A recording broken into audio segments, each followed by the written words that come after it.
Hey guys, Mike the Viking here, back for yet another video. Today we're going to be doing a commentary on 5 tips for survival games.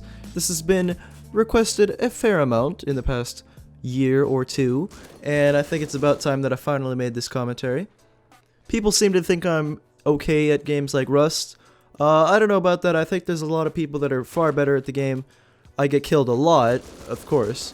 My first suggestion is mentality, and this is kind of a very broad suggestion. If you're in a negative mood and you're just not having a good time, you're not going to play good at the game. That's in any game. Realize that most of these games, if you're in a bad mood, you're just not going to play well. The game is like 90% mental, and like everything else is like not worth a whole lot. However, keep in mind that let's say you buy a new mouse or keyboard or something, and you're mentally like more positive and you think you're gonna play better, then you'll play better. Anyways, this also includes just other things. So for example, if somebody's being whatever really rude to you in the game, or you don't like what somebody's saying, don't waste your time replying to them. Just block them or mute them or whatever you gotta do. Just eliminate any kind of people that are messing you up because they're just not worth your time.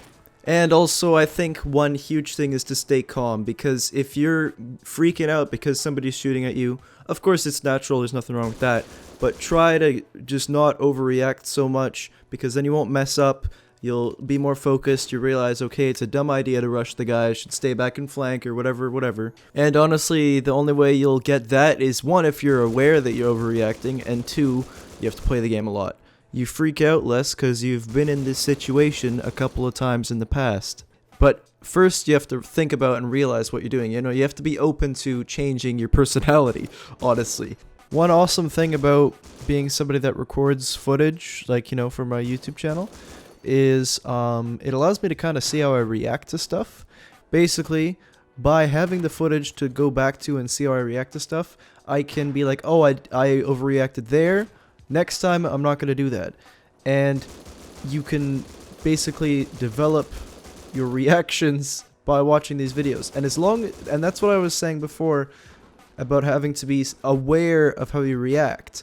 And the way I do that is just by having this footage, because I can see it very plainly. Okay, what the heck was I doing? Number 2 is to basically either get friends, join a clan, get allies of some sort. Just have people on your team, because a lot of these survival games are a strength in numbers situation. The more bullets going down range that are yours, the higher chance you're going to win, because the reality is that a lot of these games have really bad PvP, including Rust. So yeah, the more bullets you have downrange, the better. This also goes towards, you know, gathering resources. Instead of having one hatchet down, you got 10, so obviously you'll get a lot more resources quicker. The next one is player movement. This is very important. So the reality is that a lot of these games in survival genre, they're not really the best in combat. There's a lot of latency, there's a lot of bad hit registry, and basically the more you can avoid direct contact, the better. Once you're shooting at the same time, it gets into a very, like, luck situation. So the suggestion is basically flank and try to use stealth as much as possible. This can be in a variety of situations, whether you're kitted or not. Try to avoid direct contact, and that also means that if contact hasn't already been initiated, then try to get the jump on the guy and make sure that jump is really good, because that's your best chance at killing him. One more specific suggestion for actual combat, again, because the actual combat in most of these games is a little bit laggy, so I would never peek the same spot twice. Always try to move to a different peeking position. Let's say you're on a rock, you know, you go to the top, jump down, go to the bottom, and thankfully Rust, when you're crouched, there's no noise, so you can really take advantage of kind of confusing your opponent, because he's going to have his sights down somewhere, and he could pop up back there, you could pop up somewhere else, he doesn't really know, and you should really take advantage of that. Also, another thing to counter the hit registry and the lag, the delay, is try not to have sustained fire for a long period of time. Try to just do quick bursts, and then more importantly, go behind cover, because there's going to be less opportunity, less time for him to shoot back at you. That's really simple, but just thought I'd throw that in there. Next one is to be smart and know your game, because, for example, if you know that In Rust, once again, if you crouch and you shoot the AK at the same time, there's going to be a lot less recoil than if you're standing and moving. Then you would probably beat the guy.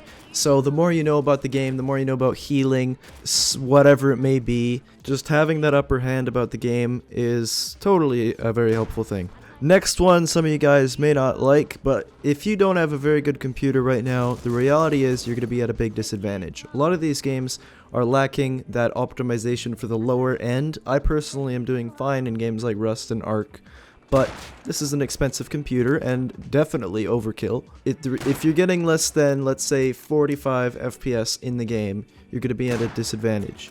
If you've got 60 and above, then look at these other things. But having a good computer and getting good frames per second in the game is essential. That's why you see a lot of people putting their graphics to potato and, you know, lowering resolutions and whatever it may be just to get the maximum amount of frames per second, because FPS is very important once again. This can also go to just improving your setup in general. I totally am with the statement that getting a better keyboard and getting a better mouse pad and getting a better mouse helps a ton. I recently bought one of these short sawn-off little keyboards where the numpad is gone, and absolutely notice it helps. I don't know if it's mentality or not, but definitely I play better with this keyboard. Better headphones are of course a great investment, even outside of gaming. I wouldn't recommend headsets, but if you want to go that route, please feel free to do so. But yeah, peripherals and having good equipment and having a good computer to get good frames per second and just having like an advantage in that regard definitely helps, and that's my final suggestion for tips for survival games. I mean, there's a lot of things you could do. You can stretch your screen to 4x3 stretched. If you want to go that far, do whatever you want to do. These are my tips. I could probably go a lot more specific, but I thought it would be nicer if I was a little bit more broad like this. And of course, above all of this, you'll probably learn everything by just playing whatever game it is a lot and playing a lot of different people, learning things from them. The more you play the game, the better you'll get at it, and that's super well known. I think we all know that, and that's why I didn't mention it in the main thing. But yeah, those are my tips. Once again, let me know what you think. Are these good suggestions? Maybe you're better than me and you want to talk your pro tips in the comments. Let me know what you have to say. If you enjoyed the video, don't forget to leave a like. Thanks for watching, guys, and I will see you in the next video.